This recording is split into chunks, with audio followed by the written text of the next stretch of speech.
शब्द मरे मन निर्मल संत्यो, ए पूजा थाई पाई।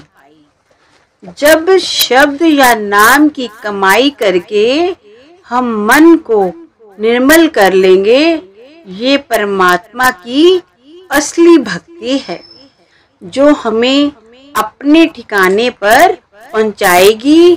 गुरु नानक साहब फरमाते हैं, सूरत सबत भव सागर तरिए, नानक नाम वखाने। भाई, जब भी तू भव सागर को पार करेगा, सूरत को शब्द से जोड़कर करेगा। गुरु नानक साहब कहते हैं, नानक नाम न विसरे, छूटे शब्द कमाए।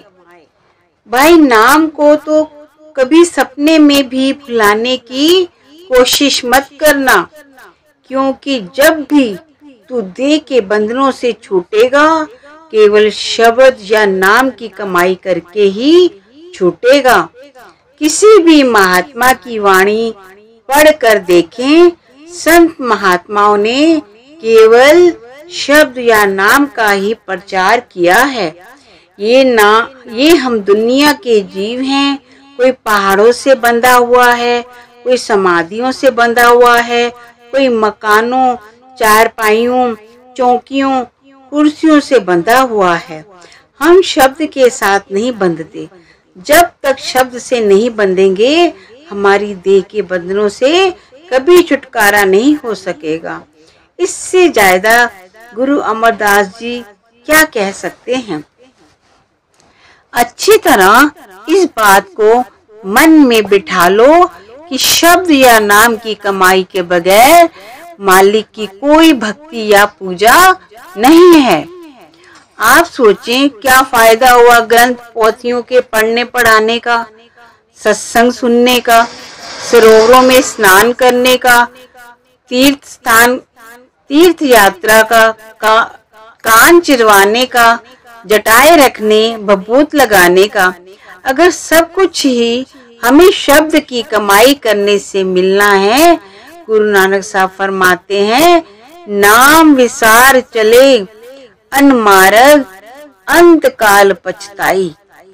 भाई, नाम की कमाई करने का रास्ता छोड़कर तो किसी भी रास्ते पर चलने की कोशिश करेगा तो मौत के समय पछताएगा कि मैंने बेकार अपनी कीमती समय को बर्बाद कर दिया। क्यों पछताएगा? बिन नामे दर ढोई नाही, ता जम करे ख्वारी। उस शब्द की कमाई के बिना कभी मालिक के घर नहीं पहुंच सकते। यमदूतों के हाथ खराब होना पड़ता है। गुरु नानक साहब फरमाते हैं, बिन नामे को संग न साथी, मुक्ति नाम ध्याविना। अंत समय नाम के सिवाय दुनिया की कोई चीज तेरे साथ नहीं जाएगी। जब भी तू मुक्ति प्राप्त करेगा, केवल नाम की कमाई करके। जो महात्मा के उपदेश का तत्व या सार है, उसमें तो हम कोसों दूर निकल चुके हैं। बाहर मुखी साधनों में, कर्म कांड में, कौमों, मजहबों, मुल्कों के झगड़ों में ही फंसे रहते हैं। हम शरीयत को मजहब बनाए बैठे हैं, शरीयत को रूहानियत समझे बैठे हैं। शरीयत की जरूरत तो रूहानियत के साथ ही है। रूहानियत के बगैर शरीयत का कोई फायदा नहीं है। तस्वीर का फ्रेम तस्वीर के साथ ही सुंदर लगता है। तस्वीर के बिना चौकटे की कौन परवाह करता है। तलवार की म्यान तलवार के साथ ही सजती है, चाहे हीरे जवाहरात से क्यों ना जड़ी हो। अगर तलवार ही ना हो, हमें म्यान का क्या करना है। अगर जेवर ही नहीं है तो जेवरों के डिब्बे का हमें क्या करेंगे। अगर हमारे मजहबों में से रूहानियत ही उड़ जाए, हमें मजहबों की खोखली शरीयत का क्या करना है। इसी तरह गुरु साहिब ने समझाया था कि जिनके अंदर मालिक से मिलने का इश्क है, प्यार है, उनके अंदर मालिक का भय है और डर भी है। वे कभी कोई ऐसी बात नहीं करते जिससे किसी का दिल दुखी हो, वे कभी कोई ऐसी बात नहीं करते जिससे परमात्मा उनसे नाराज हो जाए। उनका मालिक से इतना मोह या प्यार है कि वे कभी किसी हालत में मालिक को नाराज करना बर्दाश्त नहीं करते। गुरु अमरदास जी बड़ी सुंदर मिसाल देते हैं। कामन गुणवंती हर पाए, भय भाए सिगार बनाए।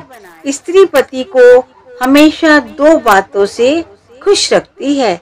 एक तो उसके मन में पति का प्यार है, दूसरे उसके मन में उसका डर है कि कहीं किसी छोटी सी बात से भी मेरा पति नाराज ना हो जाए। इसी तरह हमारी आत्मा को भी इन दोनों चीजों की जरूरत पड़ती है। एक हमारे अंदर मालिक से मिलने का इश्क होना चाहिए, प्यार होना चाहिए। दूसरे भय या डर होना चाहिए कि कहीं हम उसके बनाए हुए किसी जीव को दुखी ना कर बैठें, जिससे हमारा परमात्मा ही नाराज हो जाए। बल्कि हम इतना उनको खुश रखें कि उनको खुश देखकर हमारा परमात्मा अपने आप ही हम पर खुश हो जाए। इसीलिए यहाँ स्वामी जी महाराज कहते हैं कि मन के पीछे लगकर वही मालिक की भक्ति करनी ना शुरू कर देना। मन तुम्हें कौमों, मजहबों, मुल्कों के झगड़ों में फंसा देगा, शराबों कबाबों की लज्जतों में फंसा देगा, बाहर मुखी साधनों में लगा देगा। तुम गुरुमुखों के उपदेश पर चलो, सूरत शब्द का अभ्यास करो और नाम की कमाई करो। आप खबरदार करते हैं कि हमारा मन इतनी खोटी मति वाला है कि हम गुरुमुखों के उपदेश पर नहीं चलने देता, उनकी शरण हासिल नहीं करने देता, उनके कहने के मुताबिक मालिक के भाने में रहकर शब्द या नाम की कमाई नहीं करने देता। गुरुमुखों की संगति में जाकर भी लोभ रूपी कुत्ता हमारे अंदर भौंकता ही रहता है। संत महात्माओं के पास भी हम दुनिया की इच्छाएं और तृष्णाएं लेकर जाते हैं, वे पूरी नहीं होती। हम उनकी संगति ही छोड़कर बैठ जाते हैं। मन में अभाव और संदेह आने शुरू हो जाते हैं। गुरुमुख तो वही चीज देंगे जिसे पाकर हमारा दुनिया से मोह या प्यार निकले और परमात्मा से प्यार पैदा हो। बच्चे को बुखार चढ़ा हो तो वे कितना भी रोए, माँ तो उसको मुंह में कुनैन ही डालेगी, उसको चॉकलेट और टॉफियां कभी नहीं देगी। संत महात्माओं ने तो हमें दुनिया के मोह या प्यार से निकालना है, ना कि हमें दुनिया के मोह या प्यार में फंसाना है।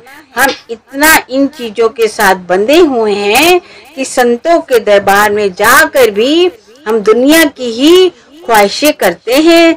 जिस मकसद के लिए वे आए हैं ना उनको समझते हैं, ना उस पर चलने की कोशिश करते हैं।